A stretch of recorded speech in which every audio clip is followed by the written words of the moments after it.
Bob saw this probably on Pinterest. Why he was looking at Pinterest or YouTube, I do not know.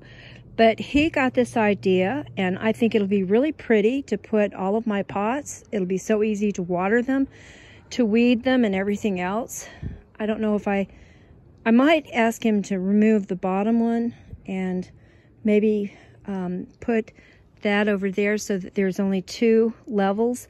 If there are only 2 levels, then I don't have to bend down so low, and also I can have a lot more plants going down the fence, and that is really good. But I've got a butterfly house, and I've got our bee house and butterfly, and then I've got this trellis, and I did not paint it this fall, but in the spring I'm going to paint it red again.